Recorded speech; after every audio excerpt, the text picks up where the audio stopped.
सारे मौज़ूआत पर इजहार ख्याल किया गया। ये बात याद रखिएगा कि अहले हक की बका इल्म के हुसूल में है और जो अहले सुन्नत के मुसलमान अकायद हैं उन्हीं पर कारबंद रहने में। इस चीज को पेश नजर रखना चाहिए कि हमारी मोहब्बत अहले बैत से अगर है तो वो रसूलुल्लाह की वजह से है, सहाबाई किराम से है तो वो भी रसूलुल्लाह की वजह से है, औलियाए उम्मत से है तो वो भी रसूलुल्लाह की वजह से है। इससे मौजूदा दौर में जो इफरात व तफरीत है उससे बचते हुए राह एतिदाल को इख्तियार करते हुए हमें अहले सुन्नत व जमाअत के जो मुसलमान अकायद हैं उन्हीं पर कारबंद रहना है। मेरी शुनीद में है कि हमारे इलाके में, इस इलाके में भी कुछ लोग ऐसे हैं जो ऐसों को मानते हैं जो कहते हैं कि बाबे ते शाही कोई नहीं। ये ऐसी बदतमीजाना, ऐसी जाहिलाना और ऐसा बेअदबाना अंदाज जिन लोगों का है उनसे वो मिलते जुलते भी हैं और उन्हीं के अकायद को इख्तियार कर रहे हैं। ये हमारे लिए बड़ी लम्हा फिक्रिया है कि हमारी नौजवान नस्ल, ये बात याद रखिएगा कि एक मुसलमान का जो असल ईमान है और उसका जो आला मियार है वो ये है कि जब वो रात को सोए तो किसी दूसरे मुसलमान के लिए उसके दिल में कोई हसद नहीं होना चाहिए, उसके दिल में दूसरे मुसलमान के लिए कोई कदूरत नहीं होनी चाहिए, किसी दूसरे मुसलमान के लिए उसके दिल में खोट नहीं होना चाहिए।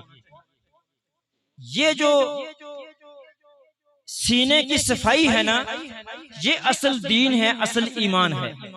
और हम ये चाहते हैं, इसी से मैं ये बात कर रहा हूं कि हम ये चाहते हैं कि हमारा कोई भी नौजवान, हमारा कोई भी बूढ़ा, हमारा कोई भी मर्द, हमारी कोई भी औरत राह रात से भटक कर इस दुनिया से न जाए, बल्कि हम सब के लिए अल्लाह ताला की बारगाह में ये चाहते हैं और हमारी ये सोच है, हमारी ये चाहत है, हमारी ये तमन्ना है, हमारी ये फिक्र है कि जो बंदा भी इस दुनिया से रुखसत हो, जो कलमा नबी का पढ़ता है, वो ईमान की हालत में इस दुनिया से जाए। इसलिए हम ये सोच, ये फिक्र दे रहे हैं, वरना हमने तो किसी से वोट नहीं लेने हैं। कोई लेना चाहिए, वैसे अहले हक को लेना चाहिए, सियासत करना ही उलमा का हक है, वो अलग टॉपिक है। ये मैं दुनियावी एतबार से बात कर रहा हूँ कि ये नोट और वोट का चक्कर नहीं है कि हम अपना जत्था बड़ा करना चाहते हैं, हम अपनी तादाद में इजाफा करना चाहते हैं। नहीं, हमारे मुसलमान होने का ये तकाजा है कि हम अपने हर मुसलमान भाई के बारे में ये सोच रखें, ये फिक्र रखें, ये नजरिया रखें, ये तमन्ना हो, ये जज्बा हो, ये तड़प हो कि जो हमारा मुसलमान भाई है वो राह रात से भटक कर दलालत की गहराइयों में गिर कर वो अपने ईमान से महरूम होकर दुनिया से न जाए, वरना उसकी बख्शिश नहीं होगी। यानी हर मुसलमान के बारे में हम ये चाहते हैं कि वो अहले हक से है, अहले सुन्नत व जमात से है, तो वो अहले हक ही दुनिया में रहे और इसी अहले हक मजहब के साथ कायम रहते हुए इस दुनिया से जाए। ये हमारी सोच और फिक्र का एक महवर है, हमारा ज़ाविया नजर है। तो इसलिए उलमा ने जो यहाँ गुफ्तगू की, तकवा के हवाले से गुफ्तगू की गई, अहले बैत नबूवत के हवाले से गुफ्तगू की गई, सहाबाई किराम की अजमतों के हवाले से गुफ्तगू की गई, नबी रहमत की मोहब्बत और उल्फत की बात की गई, शरीयत मुतहरा पर अमल पैरा होने की बात की गई। ये तमाम बातें हम इसलिए आपके सामने करते हैं, ये वाह की बात नहीं है। हम ये नहीं चाहते कि आप सिर्फ हमारी बातों पर जो है वो ऐसे सर हिलाएं और सुभान अल्लाह पुकारते रहें और एक कान से सुने और दूसरे कान से निकाल दें, इसका कोई फायदा नहीं है। ये महफिल है ये इसलिए यहाँ मुनाकिद की गई है कि एक तो हमारे भाई महमूद अहमद साहिब के वालिद मोहतरम को हम दुआओं से नवाजेंगे, उनकी बख्शिश और मग़फ़िरत की दुआ करेंगे, उनके रफ़्ए दराजात की दुआएं करेंगे, उनकी बरखज़ी ज़िंदगी की आसानी की दुआ करेंगे और उनको जन्नत में आला मुकाम मिले ये दुआ करेंगे। और उसके साथ साथ जो मुसलमान यहाँ जमा होंगे, जो हमारे भाई जमा होंगे, जो हमारे बुजुर्ग जमा होंगे, जो हमारे नौजवान दोस्त जमा होंगे, उन्हें कोई दीन का पैगाम मिल जाएगा। इसलिए ये महफिल मुनक्किद की गई है। हमारे यहाँ सिर्फ अल्फाज के हेर फेर पर हम गौर करते हैं, लफ्फाजी है, इसी पर हम हमारा तकिया है, इसी पर हमारा भरोसा है। हमारे नौजवान कहते हैं जब कोई महफिल खत्म होती है तो उनसे पूछा जाए, हाँ जी किसने तकरीर पूछी किया? फलां, माशाअल्लाह फलां साहिब ने बहुत जोशीली तकरीर की है, सुभान अल्लाह, क्या ही कहने, उनके बहुत खूबसूरत बयान किया है, अल्फाज के मोती पुरोए हैं, हार बना लिया है बहुत बड़ा। लेकिन उससे उसी रो में और उन्हीं जज्बात में कारी अब्दुल रहीम साहब हम पूछे अगर कि भाई तुमने सुना है तो उन्होंने कहा क्या है? अब ये छोड़िए, इस बात को छोड़िए, बस फलां साहब ने तकरीर बड़ी जबरदस्त की है, इसका क्या फायदा है?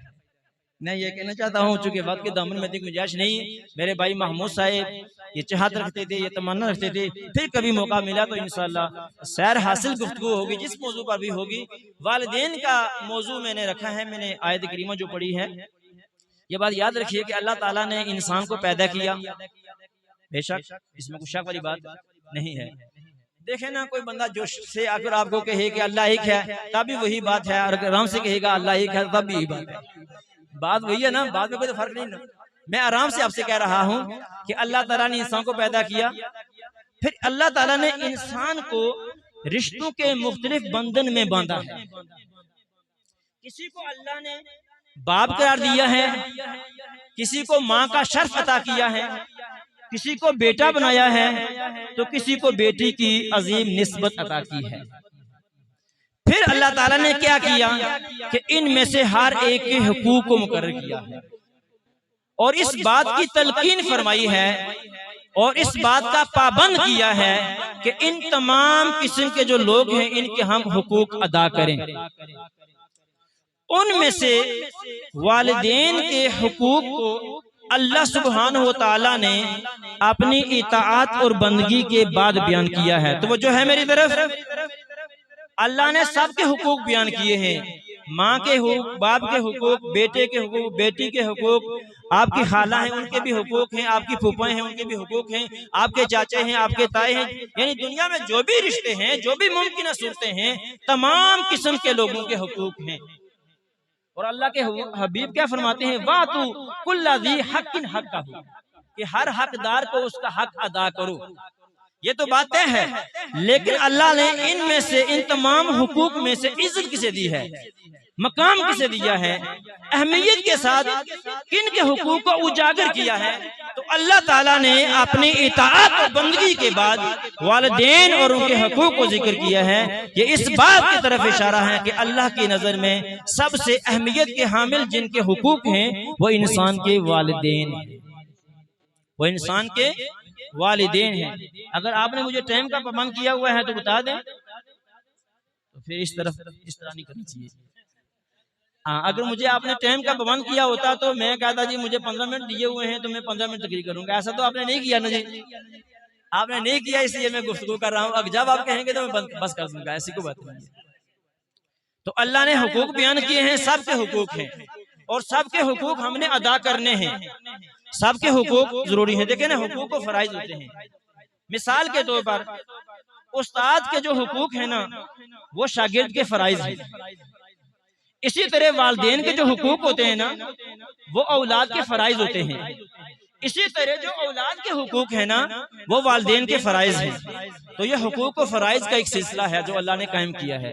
हम इसलिए हुकूक की बात करते हैं कि चूंकि एक के फराइज दूसरे के हुकूक ही होते हैं, एक के फराइज दूसरे के हुकूक ही होते हैं, इसलिए हम वालिदैन के हुकूक कहते हैं। वैसे जामे अल्फाज अगर बयान किया जाए तो हुकूक को फराइज दोनों का लफ्ज़ होना चाहिए, लेकिन चूंकि उमूमी बात है, उर्फी बात है, सब समझते हैं कि एक के फराइज दूसरे के हुकूक होते हैं, एक के फराइज दूसरे के हुकूक होते हैं। तो इसलिए हम हुकूक के वालिदैन कहते हैं, या तमाम लोगों के हुकूक की बात करते हैं। ऐसा नहीं कि हम सिर्फ हुकूक की बात करते हैं या हुकूक के ही राग अलापते रहते हैं, हुकूक की बात करते हैं और फराइज की बात नहीं करते। नहीं, जब हम ये कहते हैं कि वालिदैन के ये हुकूक हैं, तो सुनने वाली जो औलादें होती हैं उन्हें पता चल जाता है, और उन्हें पता चलना भी चाहिए कि जो वालिदैन के हुकूक है वो हमारे फराइज हैं।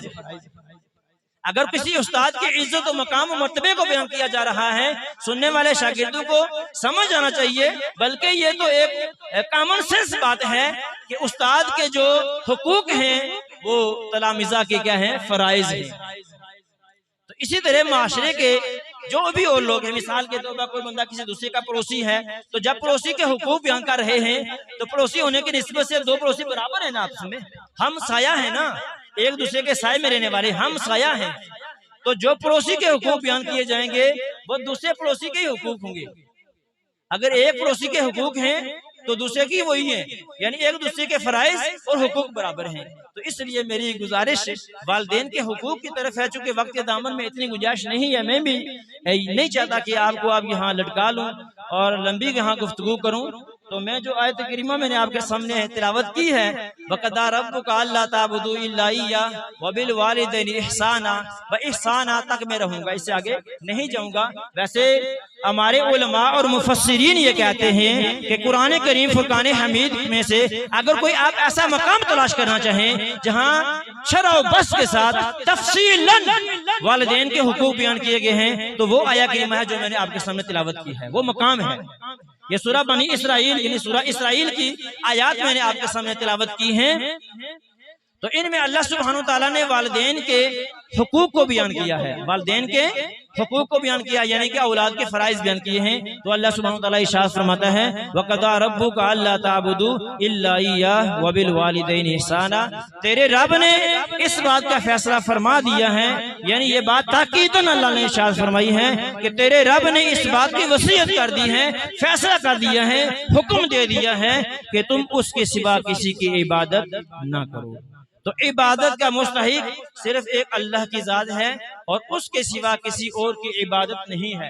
यहाँ मैं एक बात आपको समझाना चाहूंगा, कुछ लोग हैं जो बदमज़हब होते हैं, उनको बदमज़हब कहते हैं, और अहले सुन्नत से हमको खारिज कहते हैं। वो हमारे मुसलमान भाइयों को, अहले सुन्नत भाइयों को वो बात बात पर मुशरिक कहते हैं। ये उनकी एक कम इल्मी और कम अक्ली की बात है, वो मैं आपके गोशे गुजार करना चाहता हूँ, आपको समझाना चाहता हूँ। अल्लाह की इबादत है, अल्लाह की क्या है जी? इबादत है। और जो अंबिया हैं, सुलहा हैं, चाहे वो सहाबाई किराम हों, अहले बैत नबुव्वत हों, या दीगर औलियाए उम्मत हों, या सुलहाए उम्मत हों, औलियाए इज़ाम हों, उलमाए मिल्लत हों, ये जो सारे हैं इनकी ताजीम है। इनकी क्या है? ताजीम। ये बात याद रखिएगा कि हर इबादत जो होती है ना वो ताजीम है। ताजीम क्या होती है? कि हम किसी की जो इबादत करते हैं वो अपनी पूरी अकीदत और मोहब्बत और उल्फत के जज्बों से करते हैं। तो इसलिए कहते हैं कि हर इबादत जो होती है ना वो ताजीम होती है, लेकिन हर ताजीम का इबादत होना जरूरी नहीं। बात समझे मेरी? जो हम मज़ारात औलिया पर जाकर बाअदब खड़े होते हैं, मुअद्दिबाना अंदाज इख्तियार करके फातिहा खानी करते हैं, इस बात पर भी हमें मुशरिक कहा जाता है। तो जो लोग हमें मुशरिक कहते हैं ये उनकी कम इल्मी, कम फहमी और कम अक्ली है, इसलिए कि उन्होंने इबादत और ताजीम को एक कर दिया। उन्होंने इबादत और ताजीम को क्या कर दिया? एक कर दिया। ये बात याद रखें कि हर इबादत ताजीम है, लेकिन हर ताजीम का इबादत होना जरूरी नहीं। खाना काबा के हमें ताजीम करने का हुक्म दिया गया है ना? क्या हुक्म दिया गया है? कि हम जी खाना काबा की तरफ थूक नहीं सकते, ऐसा है ना? उलमा बताते रहते हैं। एक बात ये भी है, सुन लीजिए, और इस पर अमल करना चाहिए। इसी महफिल का ये पैगाम है, इसी महफिल की ये आपको समझे सौगात मिल जाएगी कि हम जब पेशाब बैठें तो इस बात का ख्याल रखें, जब खुले मैदान में हो बैठिए तो अल्हम्दुलिल्लाह हमारे मुसलमान भाई इस बात का ख्याल रखते हैं कि किबला की तरफ न हो। तो किबला की तरफ रुख करके ना तो पेशाब बैठना चाहिए ना पीठ करके। ये क्या है? खाना काबा की बेअदबी है। क्या है जी खाना काबा की? अगर हम ऐसा करेंगे तो ये खाना काबा की ताजीम के लिए अल्लाह ने हुक्म दिया कि ना तो उसकी तरफ मुंह करके पेशाब बैठा जाए और ना पीठ करके। तो अगर हर ताजीम इबादत हो तो हम खाना काबा की ताजीम कर रहे हैं, उसकी इबादत कर रहे हैं। तो अगर हम खाना काबा की इबादत कर रहे हैं तो खाना काबा खुदा तो नहीं है ना, वो तो पत्थरों का एक घर है जिसकी निस्बत है, नस्बत तशरीफी है अल्लाह की जात की तरफ। एक शर्फ बख्शने के लिए, उसको इजाज बख्शने के लिए, उसको मकाम बख्शने के लिए कहा गया ये अल्लाह का घर है। अल्लाह वहां रहता है? आप बताएं ना, अल्लाह रहता है वहां?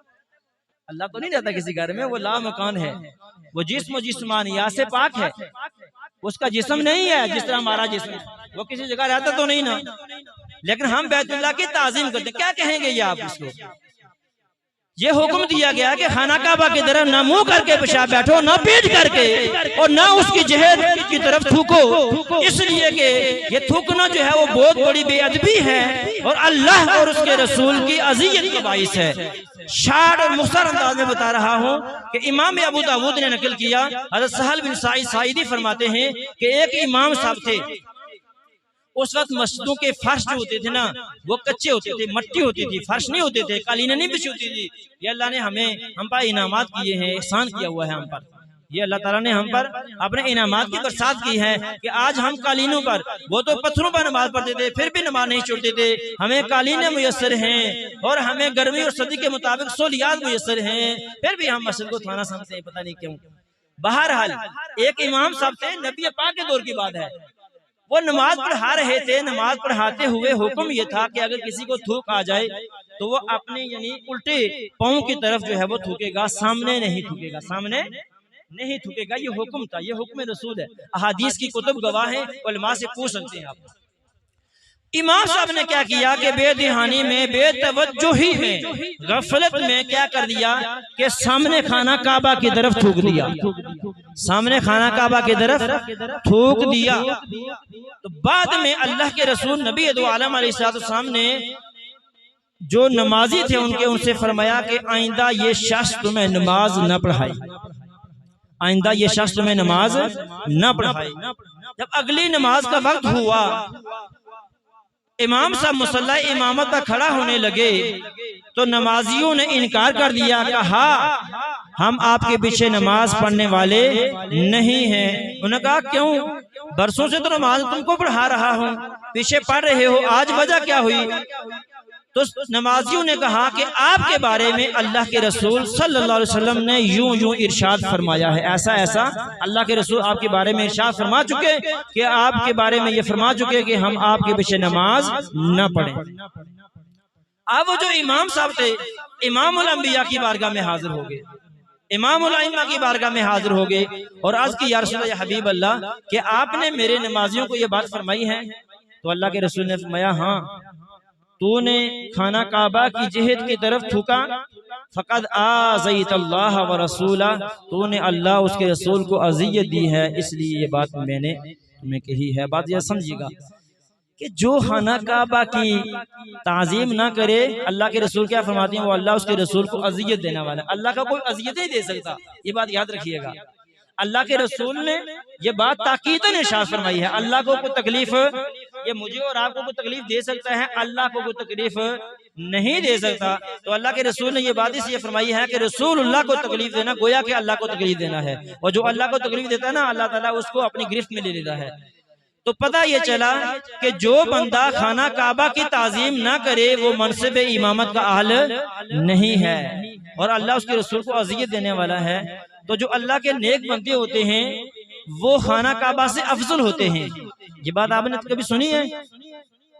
जो अल्लाह के नेक बंदे हैं, औलियाए उम्मत हैं, सुलहाए उम्मत हैं और अहले ईमान हैं, उनका मकाम और मर्तबा और उनकी अज़मत खाना काबा से भी ज्यादा है। सुनिए, हदीस बात में आता है, इब्न माजा के अंदर रिवायत है, नबी आलम अलैहिस्सलाम बैतुल्लाह शरीफ का तवाफ फरमा रहे थे और ऐसे आलम में आप फरमा रहे थे, ए बैतुल्लाह तेरा बड़ा मकाम है, तेरी बड़ी अजमत है, लेकिन उस हस्ती की कसम जिसके कब्जा कुदरत में मेरी जान है, अलबत्ता एक मोमिन की हुर्मत, उसके माल की हुर्मत, उसकी जान की हुर्मत तुझसे कहीं ज्यादा है।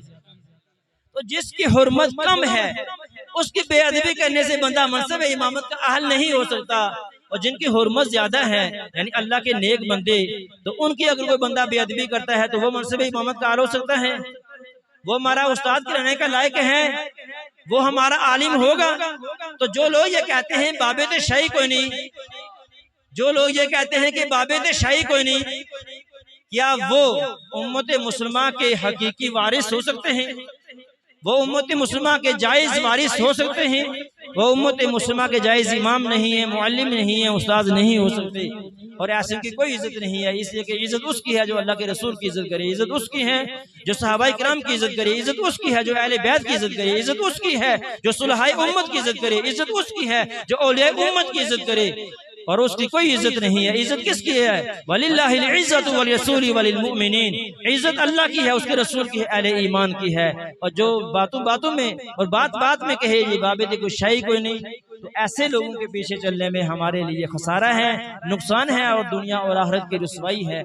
दुनिया में तो बंदा फिर भी बर्दाश्त कर लेगा, लेकिन आखिरत की जिल्लत और रुसवाई बंदा बर्दाश्त नहीं कर सकता, क्योंकि वहां जो होगा हमारा ठिकाना, फिर ऐसे लोगों का ठिकाना जहन्नम होगा। अल्लाह ताला हमें बादब रखे, अपने वालिदैन का बादब रखे। तो मैंने एक बात कही थी कि मैं एहसान तक जाऊंगा। अल्लाह ने हमें ये कहा है, तो वो बात इबादत से निकली ना कि अल्लाह के सिवा किसी की इबादत नहीं है, लेकिन ताजीम है बुजुर्गों की। क्योंकि इबादत जो है वो ताजीम तो है, लेकिन ताजीम इबादत नहीं है। इसलिए जो लोगों को गलतफहमी और कम अकली है, उनको अपनी कम इल्मी दूर करनी चाहिए, ना कि मुसलमानों को मुशरिक कहना चाहिए। वैसे भी हदीस पाक से वह साबित है कि मुसलमान शिर्क नहीं करेंगे। वल्लाहि मा हाफ़ु अलैकुम अन तुश्रिकू बिमादी, अल्लाह के रसूल सल्लल्लाहु अलैहि वसल्लम का ये इरशाद है और कसमिया इरशाद है और ताकीदन इरशाद है कि मेरे बाद तुम शिर्क नहीं करोगे। और शिर्क करेंगे लोग वो अरब के लोग होंगे, और कबीला दोस्त की बात की गई है, वो मखसूस तबका है जो दोबारा शिर्क करेगा। अहले ईमान की उमूमी जो है, उमूमी अहले जो ईमान है, अल्लाह के रसूल ने उनसे शिर्क की नफी की हुई है, उनसे शिर्क की नफी की हुई है। तो जो बंदा अहले ईमान पर शिर्क का फतवा लगाए, समझ लीजिए वो खुद मुशरिक हैं, ना कि अहले ईमान मुशरिक हैं। इसलिए कि हज़रत हुज़ैफा बिन यमान जो हैं वो राज़दार नबूवत हैं।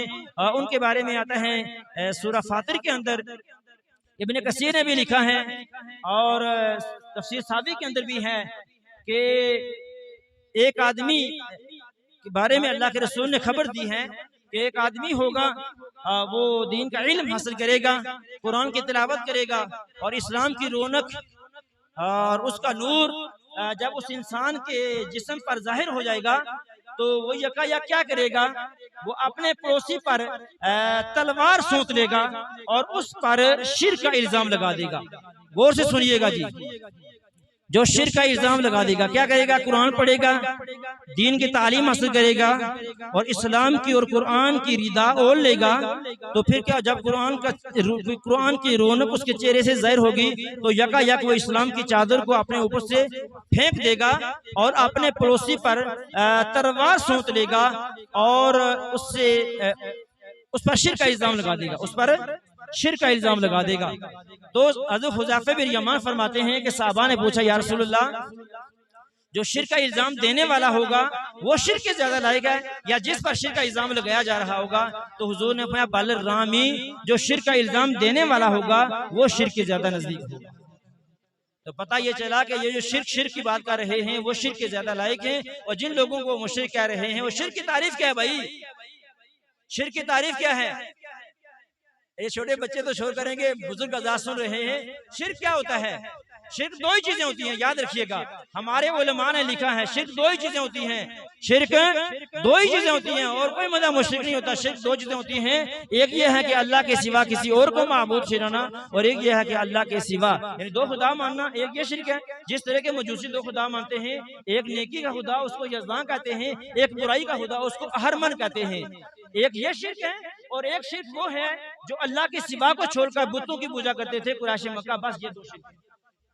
इसके अलावा कोई शिर्क, जब इसके अलावा कोई शिर्क की बात करे तो समझे वो खुद मुशरिक है। तो अल्लाह ताला हमें इन तमाम बातों पर अमल पर, मैं आपके सामने कितनी चीजें बयान कर चुका हूं जी, कि ताजीम और इबादत में निस्बत है, कौन सी निस्बत होती है? ये बिन वजह की, हाँ जी, ये मंतिक पड़े हुए हैं, इससे बाद में पूछ लीजिएगा ये निस्बत कौन सी है, ठीक है जी।